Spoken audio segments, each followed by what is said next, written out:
तो सोचते ही नहीं बनता। एक बात और याद आई इसमें कि जब हम बच्चों को सिखाते थे कि एक लकड़ी हाथ में होती है और उसे तोड़ना चाहो तो वो टूट जाती है, लेकिन जब इकट्ठी हो जाती है तो उसे तोड़ना बहुत मुश्किल हो जाता है।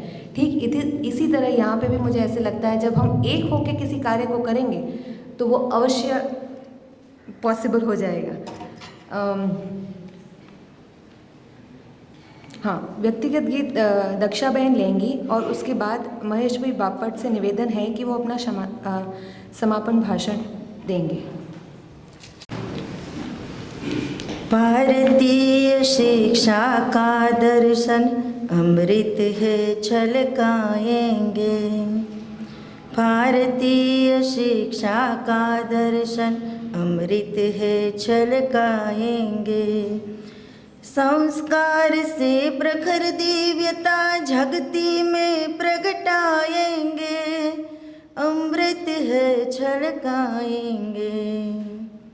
भारतीय शिक्षा का दर्शन अमृत है छलकाएंगे।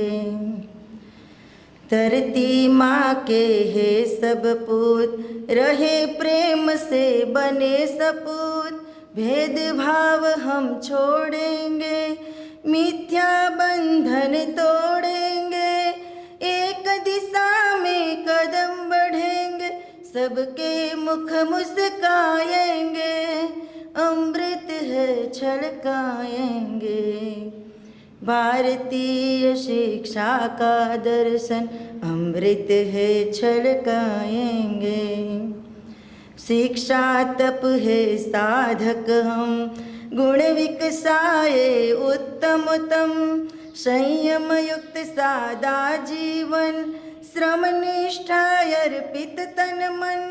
यज्ञ सुगंधित नवयाभा में देव ध्वजा फहराएंगे। अमृत है छलकाएंगे। भारतीय शिक्षा का दर्शन अमृत है छलकाएंगे। ज्ञान समन्वित हो विज्ञान, दे सृष्टि रचना पर ध्यान। जड़ चेतन में एक ही प्राण, करे प्रदूषण से जगत्राण। दृष्टि हो एकात्म हमारी, सुखद मधुर फल पाएंगे। अमृत है छलकाएंगे। भारतीय शिक्षा का दर्शन अमृत है छलकाएंगे। संस्कार से प्रखर दिव्यता जगती में प्रगटाएंगे। अमृत है छलकाएंगे। अमृत है छलकाएंगे। अमृत है छलकाएंगे। सबको नमस्कार। 2020 का मैच खेलने के लिए खड़ा हूँ ऐसा लग रहा है, क्योंकि सब मेरे से ज्येष्ठ कर्णधार, सबने कार्य क्षेत्र में जिन्होंने काम किया है, तपस्वी और प्रत्यक्ष अपने क्षेत्र में काम करने वाले और ज्ञानी लोगों को सामने में देख रहा हूँ। एक सौभाग्य मेरा है कि भानुभाई किकाणी जो प्रथम पुनरुत्थान के ट्रस्टी हैं, उनके साथ में मुझे बैठने का सौभाग्य मिला। अभी ये सब जो सुन रहा था सुबह से, इतने सारे लोग, 125 लोग अपने साथ में यहाँ जुड़े हुए हैं। ये भी कोई कम संख्या नहीं है। जब हमारे देश में हम कहते हैं 1.25 लाख से एक लड़ाऊँ, तो यहाँ तो 125 हैं, तो कितना हम प्राप्त कर सकते हैं। तो एक कथा मुझे याद आ रही इस मौके पर। एक राजा था और किसी कारणवश किसी गांव में उसको ऐसा काम पड़ा कि उसमें से उसकी जान जाते जाते बची, लेकिन एक युवक ने उसकी मदद की और राजा बच गया। तो राजा है। उसने युवक से कहा कि तुमको जो भी चाहिए मैं देने के लिए तैयार हूँ, तुम चाहे जो मांग लो। मैं इस देश का राजा हूँ और तुमको मैं कहता हूँ तुम मांग लो। युवक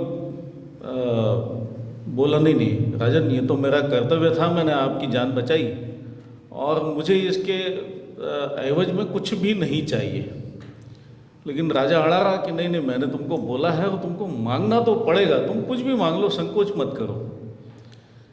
तो डरते सकुचाते झिझकते हुए उस युवक ने कहा कि राजन, मेरी एक इच्छा है। बोले क्या इच्छा है? बोले आपको मेरे घर पे भोजन करना है।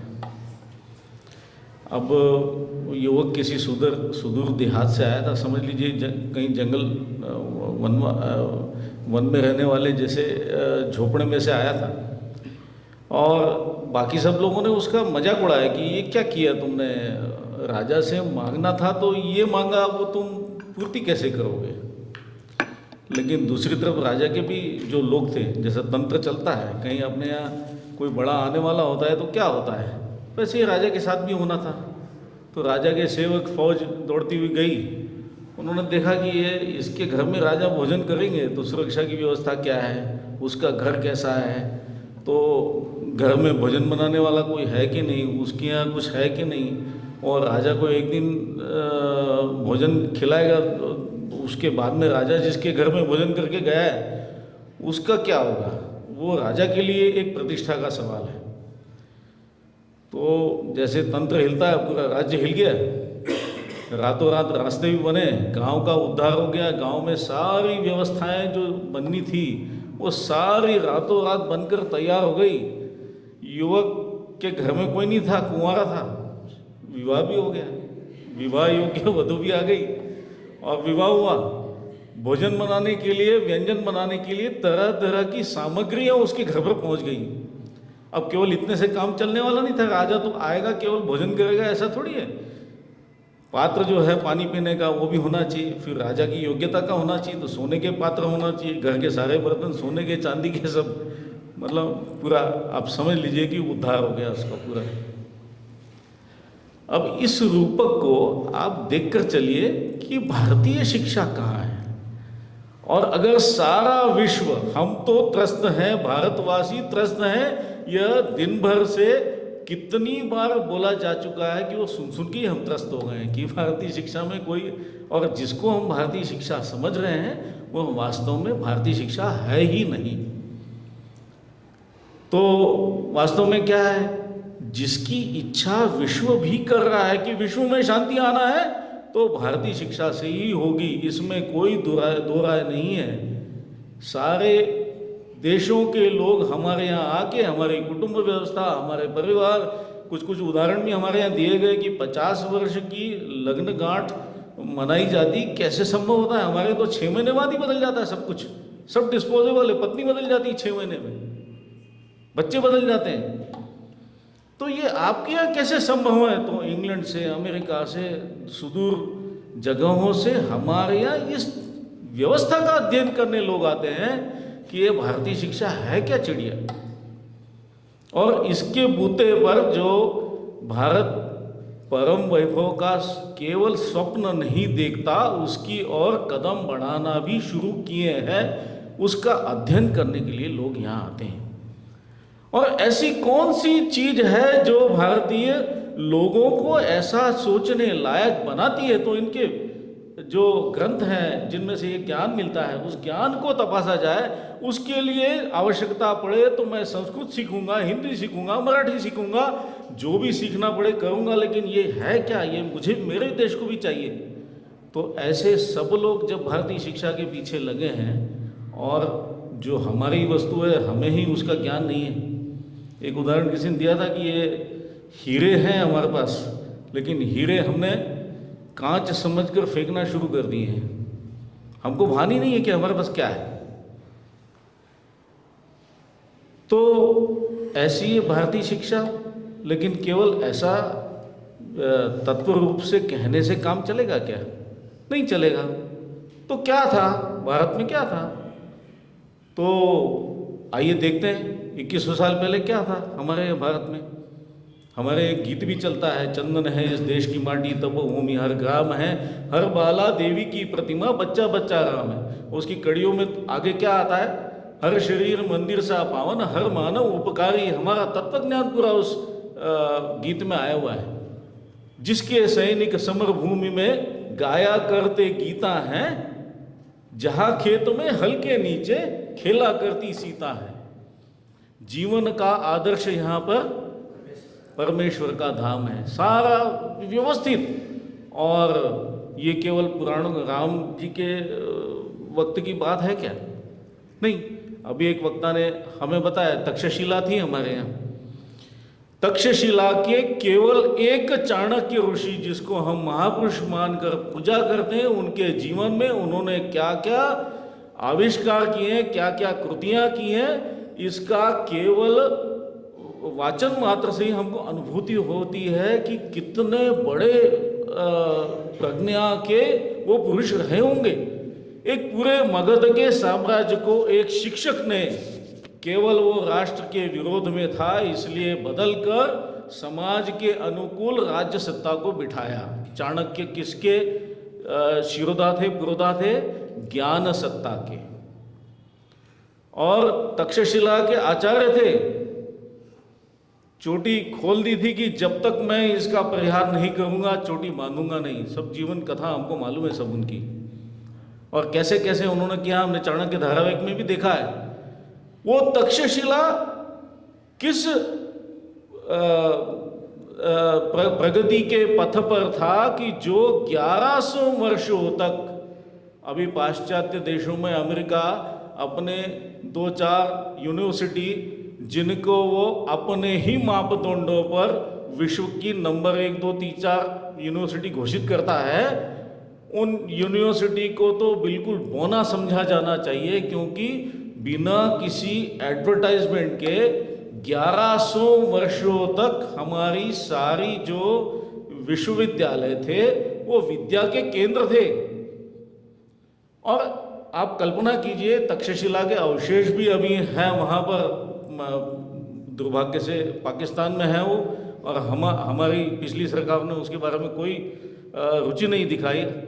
अभी भी हम लोगों में जागृति आए तो हम उसको उसमें देख सकते हैं कि क्या हो रहा है, क्या होना चाहिए।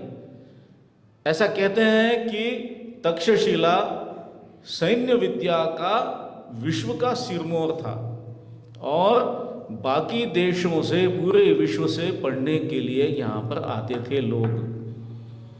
अब तक्षशिला हम केवल इतना मालूम है, आगे की भी कहानी पता कीजिए, ज्ञात कीजिए कि तक्षशिला था, वास्तव में था। पुराणों वाली बात नहीं है जो कुछ लोग बोलते हैं पुराण है ये, तो राम तो थे नहीं, पुराण ये सब कपोल कल्पित है। कपोल कल्पित नहीं है, इसके प्रमाण है। और उसकी व्यवस्था कैसे चलती थी? हम अभी स्वायत्त शिक्षा की बात करते हैं, निःशुल्क शिक्षा की बात करते हैं। तक्षशिला में किसी भी विद्यार्थी के लिए न केवल वह निःशुल्क था, अगर किसी आचार्य ने शुल्क लिया तो वह भोजन न पाने का अपराधी माना जाता था। मतलब अगर किसी शिक्षक ने किसी विद्यार्थी से शुल्क लिया है तो उसे सजा मिलती थी। समाज के सारे व्यवहार, समाज के सारे नियम तय थे, और उसके आधार पर धर्म सत्ता के प्रकाश में ज्ञान क्षेत्र प्रगति पर था। एक स्नातक और एक राजा आमने सामने पड़ जाए तो राजा ने स्नातक को रास्ता छोड़ देना चाहिए, ऐसा हमारे यहाँ प्रघात था। मतलब मान किसका ज़्यादा था? जो अभी अभी ताज़ा अपने गुरुकुल से पढ़कर निकला है, उस विद्यार्थी के लिए राजा ने भी मार्ग छोड़ना चाहिए, ऐसा हमारे यहाँ नियम था। राजा कितना भी कहे अदंडोस्मी धर्म दंड का उसके ऊपर प्रभाव था। राज सत्ता धर्म के प्रभाव के अंदर ही चलती थी। अभी एक उदाहरण हमने देखा, हमारी संसद में भी धर्म दंड प्रदान किया गया है, खोज कर निकाला गया, हमारी परंपरा थी, हमने भुला दी। नालंदा, उज्जैनी, काशी, कांची, अयोध्या, ये सारी जो विश्वविद्यालय थे ये ज्ञान का प्रसार करने के लिए प्रसिद्ध थे। ये एक तरह से IIT IIM थे हमारे, और इसमें उस विधा के लिए पढ़ने के लिए लोग आते थे। आज ही हमने ताई जी से सुना कि विद्यालय के अंतर्गत केवल एक विश्वविद्यालय या एक विद्यालय या पाठशाला नहीं है। घर में चलने वाले गृह विद्यालय से लेकर विश्वविद्यालय तक विद्यालय सब इसमें आते हैं। उनका अपना अपना काम है। गृह विद्यालय का अपना काम है, पाठशाला का अपना काम है। विश्वविद्यालय जो है प्रगत कुशलता प्राप्त करने के जो संस्थान हैं, उन संस्थानों की बात कर रहा हूँ मैं। और ये केवल वहाँ तक की बात नहीं है, अभी अभी 200 साल पहले 1800 तक यह ऐसे सारे विद्यालय हमारे यहाँ चलते थे। वो उच्च विद्यालयों को तहस नहस कर दिया, वो छोड़ दीजिए, लेकिन भारत की शिक्षा धर्मपाल जी ने यह सिद्ध किया है, अपने ग्रंथों में डॉक्यूमेंटेड है ये। और ये बताया कि 1.5 से 2 लाख तक विद्यालय हमारे चलते थे। वो कौन से विद्यालय थे? हमारे विद्यालय की कल्पना को जरा सा कुरे दिए और ये देखिए कि वो विद्यालय कौन से थे। वो गृह में चलने वाले विद्यालय थे, जहाँ माता उनकी पहली शिक्षिका थी, पहली शिक्षक थी। इसलिए हमारे यहाँ कहावत है, पिता वैरी माता शत्रु ये न बालो न पाठिता। जो अपने बच्चे को नहीं पढ़ाए वो माता और पिता उसके दुश्मन है। तो घर घर में बच्चे की शिक्षा का सुनियोजित ऐसा एक व्यवस्थित तंत्र था।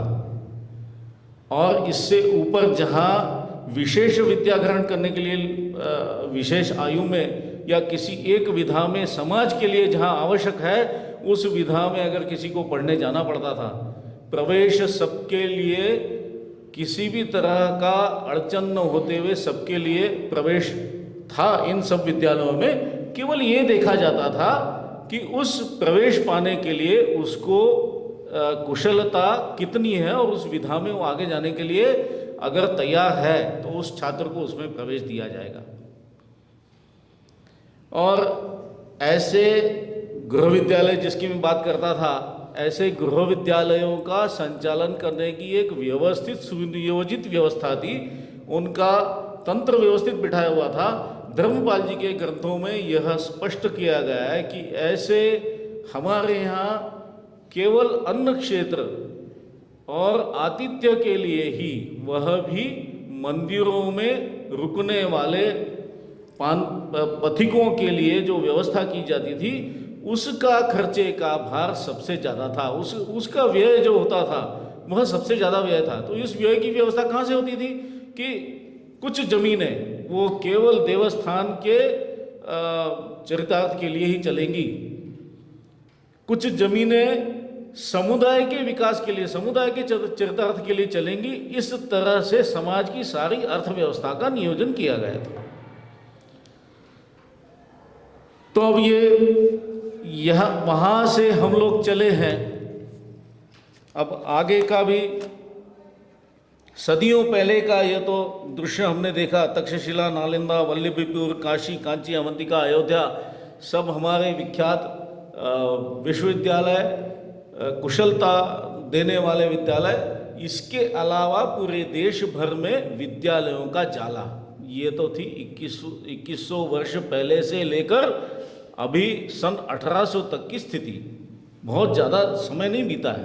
अभी हम 2023 में चल रहे हैं और 21वीं सदी का स्वप्न देख रहे हैं। भविष्य का विद्यालय कैसे होगा? हम क्या सोच रहे हैं? भविष्य का विद्यालय हमारा कैसे होगा? भविष्य का विद्यालय भी ऐसे ही होगा। हर घर में जो अभी हमें विद्यालय में वर वधु चयन का संस्कार देना पड़ रहा है, वह हमारे घर से ही होगा। एक चित्र मैं आपके सामने प्रस्तुत करता हूँ। एक विद्यालय विद्यापीठ का कार्यक्रम है जिसमें राष्ट्रपति महोदय पधारे हुए हैं, जो उसी विद्यालय के पूर्व छात्र हैं। उनके साथ में प्रधानमंत्री है, उनके गणमान्य मंत्री परिषद के लोग हैं और आचार्य विद्यापीठ के उनका स्वागत करते हैं। गणमान्य व्यक्तियों में उद्योगपति भी सम्मिलित हैं और वह वहाँ पर लेखा जोखा दिया जाता है।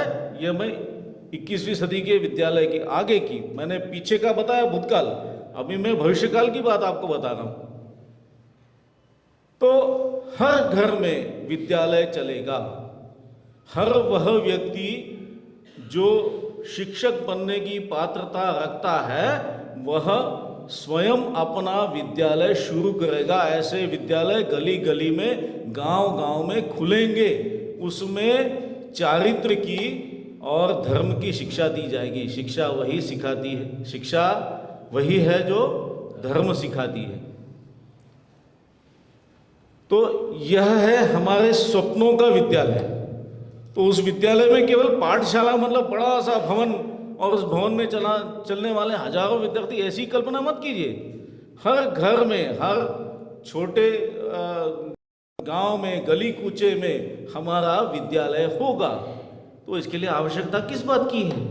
इसके लिए आवश्यकता है हमारे मनोवृत्ति की, निग्रह की, और भारतीय मतलब क्या है यह समझने की जरूरत है।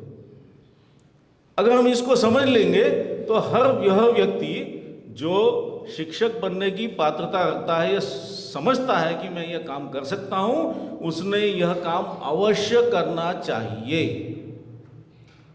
और ऐसे विद्यार्थी जो अभी पढ़ रहे हैं, जिनका अध्ययन पूरा हो गया या जो प्रगत अध्ययन अवस्था में है, वो भी अपने से नीचे वाले विद्यार्थियों को पढ़ा सकते हैं। कुछ विद्यालय होंगे जो एकल विद्यालय होंगे, एक ही शिक्षक से चलेंगे। कुछ विद्यालय होंगे जहाँ 2 विधाएं होंगी, वहाँ 2 शिक्षकों से काम चलेगा। कुछ विद्यालय 3 होंगे, कुछ उससे बड़े होंगे जहाँ पर केवल कौशल विकास किया जाएगा, जैसे हमारे प्राचीन विद्यालय थे। तो उनमें जरा व्यवस्थित साज सज्जा लगेगी हमको, लेकिन वह भी सब भारतीय पद्धति से होगी। तो अब यहाँ एक बहुत बड़ा सवाल आता है कि हम अभी तो भूले हुए हैं कि भारतीय क्या है और अभारतीय क्या है। सब घालमेल हो गया है, हमको खुद ही समझ नहीं है। अभी कुछ लोग अच्छे खासे अंग्रेजी मीडियम में पढ़ने वाले और उसी ढर्रे पर जो किंडरगार्टन पद्धति में चलता है उसमें कवेलू डाल देते हैं, उसी को गुरुकुल का वो दे देते हैं और कहते हैं कि हमारा भारतीय पद्धति का विद्यालय है। केवल बाह्य व्यवस्थाएं बदलने से विद्यालय भारतीय नहीं होगा। केवल शिक्षा पद्धतियां बदल देंगे, हमने वेद का ज्ञान दे दिया, हमने उपनिषदों का ज्ञान दे दिया, तो विद्यालय भारतीय हो जाएगा? हमने केवल इतिहास पढ़ा दिया, जानकारी दे दी उनको, हो जाएगा? नहीं होगा। तो हमको समझना पड़ेगा कि भारतीय क्या है और अभारतीय क्या है। हमारे दैनंदिन जीवन में भी हमको यह थंब रूल, हमको यह नियम लगाना ही पड़ेगा। तब हमको जाकर समझ में आएगा कि हम करना क्या चाह रहे हैं। अगर यही स्पष्टता नहीं होगी तो भारतीय शिक्षा के लिए क्या करना है यही समझ में नहीं आएगा। तो भारतीय मतलब क्या? तो हमारा सोचना ही वहाँ से शुरू होता है। आत्मवादी, चैतन्यवादी वो भारतीय, अनात्मवादी जड़ है वो अभारतीय है। तो अब इसी निकष को आप लगाकर देख लीजिए दोनों जगह पर, तो आपको ध्यान में आएगा कि ये जो हमने अभी ढांचा खड़ा किया है यह केवल ढांचा है। इसमें वो सरोकार नहीं है, इसमें वह जो होना चाहिए छात्र और शिक्षक के बीच में, गुरु और शिष्य के बीच में होना चाहिए। कैसा कि हमारे बीच के जो काल में संत हुए, संतों ने भी कहा है, गुरु गोविंद दो खड़े काके लागू पाए, बलिहारी उन गुरुदेव की गोविंद दियो मिलाए। तो ऐसे जीवन के तत्व और गुरु शिष्य की जोड़ियों के बारे में कई कथाएं प्रचलित हैं हमारे यहाँ, और इतिहास इन वर्णनों से भरा पड़ा है। तो वो जो तत्व अगर नहीं आएगा गुरु शिष्य में तो कैसे होगा? फिर इस सारे ढांचे में केवल बड़े बड़े भूखंड, बड़ी बड़ी व्यवस्थाएं, एसी वगैरह, यह सब व्यवस्थाएं लगाने से काम नहीं होगा। उपकरण देने से काम नहीं होगा। क्या देना पड़ेगा? कंटेंट। कंटेंट मतलब शैक्षिक पक्ष। शैक्षिक पक्ष क्या हो सकता है? जो शिक्षा यह नहीं सिखाती कि राष्ट्र सर्वोपरि है, वह शिक्षा व्यर्थ है। हमने सुना है सब। तो हमारी शिक्षा राष्ट्र सर्वोपरि ये सिखाने वाली होनी चाहिए। फिर हम सीखते हैं वैष्णव जन तो तेने कहिए पीड़ पराई जाने रे, है ना। तो दूसरे के दुख में दुखी होना, दूसरे को मदद करने के लिए उपकार करना, ये भावना जहाँ से जन्मेगी वह भारतीय शिक्षा है। वो तो केवल चैतन्य से ही आ पाएगा, जड़ शिक्षा से नहीं आ पाएगा। और फिर जड़ शिक्षा में आप केवल उपकरणों का महत्व बढ़ा दोगे तो शिक्षक भी एक उपकरण से ज़्यादा कुछ भी नहीं है। शिक्षक एक खिलौना है, उसमें जैसे मर्जी आए वैसे नचा ले। शिक्षक स्वायत्त है नहीं। और भारतीय शिक्षा में क्या है? शिक्षक स्वयं इस शिक्षा तंत्र का अधिष्ठाता है। और यह जो सारी समस्याएं, आज ताई जी ने हमको सुबह समस्याएं, हिंसाचार, अनाचार इत्यादि इत्यादि, आतंकवादी प्रवृत्तियां बढ़ रही हैं, समाज में ये प्रवृत्ति बढ़ रही, इन सब का, और एक प्रवृत्ति है कि जो सामंजस्य से रहने वाले लोग और दूसरे जो सामंजस्यपूर्ण साहचर्य में नहीं मानते, ऐसे लोग, इस ज्वलंत समस्या का समाधान कहाँ से आएगा? व्यावहारिक धरातल पर इनके क्षेत्र भले अलग हो सकते हैं, लेकिन इस समस्या का समाधान केवल ज्ञान क्षेत्र दे सकता है, वह भी धर्म क्षेत्र के अंतर्गत। धर्म अधिष्ठित जब ज्ञान क्षेत्र आगे आएगा, इसीलिए हमारे साथ आज धर्म क्षेत्र के भी लोग जुड़े हैं, ये बड़ी प्रसन्नता की बात है। धर्म के आधार पर ही सारे पुरुषार्थों का विनियोग होना चाहिए, उसी आधार पर धर्म के तत्वावधान में ही अर्थ, काम और मोक्ष, इसकी हम लोग चिंता करते हैं। और इसीलिए जब ज्ञान सत्ता धर्म सत्ता के अवलंबन से, धर्म सत्ता के तत्वावधान में राजसत्ता को निर्देश देगी, मैं यहाँ बिल्कुल ध्यान में रखिएगा, कुछ चर्चा सत्र में मैंने ऐसा सुना था कि सरकार को ऐसा करना चाहिए, सरकार को ऐसा करना चाहिए। अरे सरकार होती कौन है करने वाली? करना तो शिक्षक को है। शिक्षक जो बताएगा वह सरकार को करना पड़ेगा, और हमको उनको कहने नहीं जाना कि आप अलग हट जाओ। एक दिन ऐसा आएगा जब सरकार स्वयं सामने से चलकर आपको आके कहेगी कि भाई इसका भार हम लोग नहीं ढो सकते, हम समर्थ नहीं है। यह तो शिक्षकों ने संभालने की बात है। इसलिए सरकार का तो विचार निकाल दीजिए। जब हम अपनी लकीर बड़ी करेंगे, शिक्षा क्षेत्र में ज्ञान क्षेत्र की लकीर इतनी बड़ी कर देंगे, तो उनको स्वयं हमारे सामने झुककर ऐसा कहना पड़ेगा कि भाई अभी तक हम लोग इसको कंट्रोल करने की कोशिश कर रहे थे, हमसे पहले भी नहीं हुआ था, अभी भी नहीं होगा, क्योंकि वह हमारी कल्पना में है ही नहीं। वह तो जो ब्रिटिशों ने छोड़ा हुआ ढांचा है, उसको हमारे में से लोगों ने पकड़ लिया और उसको वैसे ही लागू कर दिया। वो हमारा ढांचा है ही नहीं, वो हमारी पद्धति है ही नहीं, वह भारतीय पद्धति नहीं है। इसीलिए शिक्षा का अगर जिम्मेदारी किसी को लेना है तो वह शिक्षक को लेना है, और शिक्षक ही इसको लेगा। अब सवाल आता है, कई लोगों ने कहा कि ये बड़े तत्व की बातें तो हैं, बस सब ठीक है, होगा कैसे, होगा कि नहीं होगा? तो मैं आपको कहता हूं कि होगा तो जरूर, ये होके रहेगा। आप साथ में चलेंगे तो आपके साथ में, आप साथ में नहीं चलेंगे तो आपके सिवा, यह तो होना ही है। यत्र योगेश्वर कृष्णो यत्र पार्थो धनुर्धरः तत्र श्री विजयो भूतिर् ध्रुवा नीतिर्मतिर्मम। यह जान लीजिए, और यह मौका है। युग परिवर्तन जब आता है, एक मौका मिलता है सभी को, विद्वत जन हो, सामान्य जन हो, उस युग परिवर्तन के काल में अपना अपना हिस्सा उठाना आपकी जिम्मेदारी बनती है। राम जब सीता जी को छुड़ाने गए थे, पुल बनाना था, जा नहीं सकते थे क्या? जा सकते थे। कौन कौन काम में लगा था? सब काम में लगे थे। और ये भी हम जो कर रहे हैं, राम का ही काम है। इसमें विश्व में शांति आनी है ना, वसुधैव कुटुंबकम हम कहते हैं ना, तो ये हमारा ही काम है, और ये तो होना ही है। सत्य की ही जीत होती। हमको इतना दृढ़ विश्वास अपने ही वेद वचनों पर नहीं है क्या? हमको होना चाहिए। तो जब ऐसा है तो आज ही से हम लोगों ने क्या करना चाहिए? हमको दिशा निश्चित होना चाहिए। और ऐसा नहीं हो सकता तो मैंने पहले उदाहरण दिए, तब तो था भाई, वो तो हमारे सामने उदाहरण है ना। नहीं हो सकता तो वो क्या था? वल्लभी, तक्षशिला थे ना। नहीं हो सकता ऐसा कहने वाले जर्मनी का भी एकीकरण नहीं होगा, ऐसा बोलते थे, जर्मनी एक हो गया। ऐसा कहने वाले, इजराइल कभी अपनी धरती पर जा नहीं सकता ऐसा कहते थे। इजराइल अपनी धरती पर गया, आजू बाजू के सारे 10 विश्वों को रौंद कर और नए नए कीर्तिमान रचते हुए एक राष्ट्र के रूप में एक अच्छी तरह से पूरे विश्व को ज्ञान का संदेश देते हुए और तंत्र ज्ञान में जो जो भी आप क्षेत्र का नाम लेंगे उस क्षेत्र में अपना अग्रता दिखाते हुए खड़ा है। छोटा सा राष्ट्र है और बड़ी विपरीत परिस्थिति में है। कहते हैं ना कि भगवान देता है, तो अंग्रेजी कहावत है, हमारे यहाँ वो कहावत उल्टी पड़ती है। हमारे यहाँ सब कुछ भगवान दे रहा है, हम ही लेने वाले सो गए हैं। इजराइल में सारा कुछ विपरीत है, लेकिन वहाँ के टमाटर आज विश्वमान्य है। वहाँ के इरिगेशन ड्रॉप पद्धति वो हम अपना रहे हैं। वहाँ के जो डिसैलिनेशन मेथड है वो हम यहाँ अपना रहे हैं। उनके जो मिसाइल टेक्नोलॉजी है वो हम अपना रहे हैं। सारे देश अपना रहे हैं, विश्व के सारे देश अपना रहे हैं।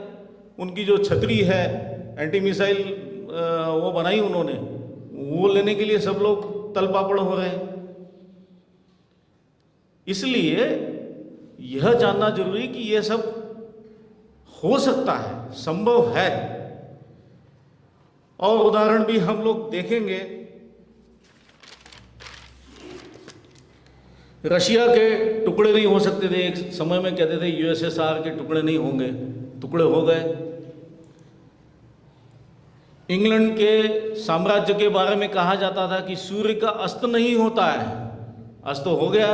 अभी तो बेचारों को पसीने छूट रहे हैं, और जो उन्होंने घुसा लिए थे सभी बाहर के लोगों को, उनसे उनको बड़ी तकलीफ हो गई है। टेक्नोलॉजी का नाश हो रहा है। बड़े से बड़े देश जो कहते थे हमारे पास सारी टेक्नोलॉजी है, कोरोना काल में ध्वस्त हो गए। और भारत ने क्या किया? भारत ने न केवल उसका टीका बनाया और न केवल अपने नागरिकों को दिया, बल्कि ऐसे लोगों को भी दिया जो यह बनाने में सक्षम नहीं थे। हमने अमेरिका को नहीं भेजा। हमने कहाँ भेजा? जो हमसे दुर्बल हालत में थे, बेचारे नहीं बना सकते थे। परोपकाराय पुण्याय, हमने चरितार्थ करके बताया।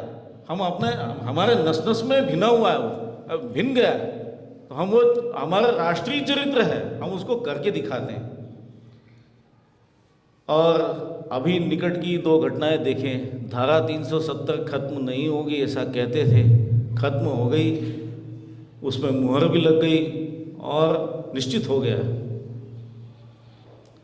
दूसरा एक और अभी 22 जनवरी को हम सब लोगों को मौका मिलने वाला है। राम मंदिर नहीं बन सकता, सब अड़े हुए थे ना, बन गया कि नहीं बन गया? राम जन्मभूमि मंदिर बड़ा भव्य बनकर न केवल खड़ा होगा, हम भाग्यशाली हैं कि हम उसको देखेंगे। इसीलिए क्योंकि यह नहीं होगा तो पूरी दुनिया का विनाश निश्चित है। तो इसीलिए हम सब लोगों की जिम्मेदारी बहुत बढ़ गई भाई, अभी बैठे बैठे इसी गोष्ठी में बढ़ गई है। तो हम लोग क्या क्या कर सकते हैं? छोटे छोटे कार्य ले लीजिए जो ज्ञान क्षेत्र में हैं, जो अपने जीवन से कहीं निर्वाह से निवृत्त हो चुके हैं, वो सोचें कि अपने आसपास के 4 घरों में अभी जो दैत्य हमारे घर में घुस गए हैं, यह दैवासुर संग्राम है, इसको हल्के में मत लीजिए। इसमें हर बच्चे का, हर बाला देवी की प्रतिमा बच्चा बच्चा राम है। हमारी जिम्मेदारी हमको सुनिश्चित करना पड़ेगी। आपके आजू बाजू के 4 घरों में अधिकार से घुसिए, हिंदू घर बनाइए, उसको उनको अपने साथ लाइए, उनको चर्चा में बिठाइए और गीता का 16वां अध्याय पहले बताइए। दैवासुर संपद विभाग योग है, उसका पठन कीजिए पहले, वो बताइए, तो दैवासुर संग्राम उनको समझ में आएगा। और यह शिक्षा के माध्यम से ही संभव है। और ऐसे जब अभी जो 125 बैठे हैं, मैं कल्पना करता हूं कि अगर 100 लोग यहाँ के मुरवी के होंगे तो 100 विद्यालय खुलने में कोई हर्ज नहीं। अपने घर में तो विद्यालय हम बना ही सकते हैं और उसके लिए कोई शुल्क की जरूरत नहीं है। आजू बाजू के बच्चों को इकट्ठा कीजिए, उनको अपने तत्वज्ञान की, अपनी संस्कृति की, भारतीयता की समझ देने के लिए आपका इतना समझदार होना ही काफ़ी है। आज जो आपने ज्ञान प्राप्त किया, इतना भी ज्ञान अगर आप उसको देंगे तो भी आप एक शिक्षक के रूप में आपका अपना फर्ज अदा कर पाएंगे। और इसलिए अब मैं इतना आवाहन करने के बाद, एक माखनलाल जी चतुर्वेदी की बहुत अच्छी कविता है, इससे हमको क्या सारांश लेना है आप देखिएगा। चाह नहीं मैं सुरबाला के गहनों में गूंथा जाऊं। सबने सुनी होगी कविता। चाह नहीं मैं प्रेमी माला में बिंद प्यारी को ललचाऊं। चाह नहीं देवों के सिर पर चढ़ूं भाग्य पर इठलाऊं। चाह नहीं सम्राटों के शव पर हे हरि डाला जाऊं। मुझे तोड़ लेना वनमाली, उस पथ पर देना तुम फेंक, मातृभूमि पर शीश चढ़ाने, जिस पथ जावे वीर अनेक। जिस पथ जावे वीर अनेक। रास्ता कठिन है, लेकिन हम सब लोगों को चलना ही है और यह काम अवश्य करना है। इतना भान लेकर यहाँ से जाएंगे तो यह गोष्ठी सफल हुई ऐसा माना जाएगा। डॉक्टर महेश भाई बापट ने समापन भाषण में जो कहा, उसके संदर्भ में एक छोटी सी बात रखना चाहूँगी मैं, कि हम सब कुछ पाश्चात्य वेस्टर्न करते हैं। तो एक बात मुझे आज पता चली कि हार्वर्ड यूनिवर्सिटी जो है वो उसी यूनिवर्सिटी के एक्स स्टूडेंट्स, मतलब जो स्नातक होते हैं, उन्हीं के तरफ से हार्वर्ड यूनिवर्सिटी संचालित होती है। तो अगर पाश्चात्य वेस्ट में हो सकता है तो फिर यहाँ क्यों नहीं? यहाँ तो पहले भी था, तो हमें तो फिर से उसे आगे बढ़ाना है। आभार प्रकटीकरण के लिए हरकिशन भाई अमृतिया से निवेदन है।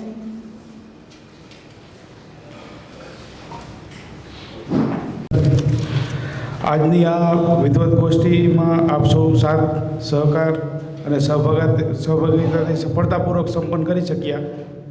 આ વિદ્વત ગોષ્ઠીમાં આપણને પુનરુત્થાન વિદ્યાપીઠના રાષ્ટ્રીય સ્તરના કાર્યકર્તાઓના જ્ઞાનનો લાભ મળ્યો છે, જે આપણા સૌનું સૌભાગ્ય છે।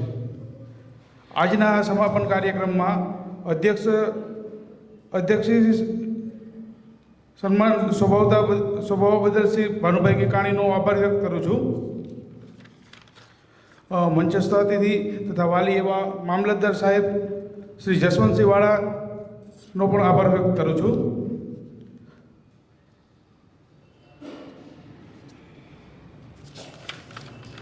વઘસિયાથી પધારેલા સ્વામી નિખિલદેવ સ્વામીનો પણ આભાર વ્યક્ત કરું છું। સંદીપજી, મહેશભાઈ બાપટ, વિપુલભાઈ તથા મધુસૂદનભાઈ અને બાકી તમામ અધિકારીઓ પ્રત્યે કૃતજ્ઞતાની લાગણી વ્યક્ત કરું છું। ભૂતવડથી પધારેલ રણછોડભાઈ, પડતરીથી પધારેલ પ્રદ્યુમનભાઈ, સુરેન્દ્રનગરથી પધારેલ મહેન્દ્રસિંહજી, અમરેલીથી પધારેલ કનુભાઈ કડકર, નવસારીથી શ્રી કાંતિભાઈ પાચોટિયા તથા હળવદથી પધારેલ ઘનશ્યામભાઈ પ્રત્યે પણ ધન્યવાદની લાગણી પ્રગટ કરું છું। મોરબી નાયબ પ્રાથમિક જિલ્લા શિક્ષણ અધિકારી શ્રી ગરચર સાહેબ તથા ખાનગી વિદ્યાલયના તમામ સંચાલક આચાર્યોનો પણ આભાર વ્યક્ત કરું છું। અહીંના વાલીઓ જે બધી જ વ્યવસ્થામાં ખૂબ જ ઉપયોગી થયા, તે બદલ તેમના પ્રત્યે પણ લાગણી વ્યક્ત કરું છું। આ તકે નામી અનામી બધાનો હું આભાર વ્યક્ત કરું છું। આભાર। स्मृति भेंट के लिए भानुभाई किकाणी को स्मृति भेंट देंगी हसुमती बहन।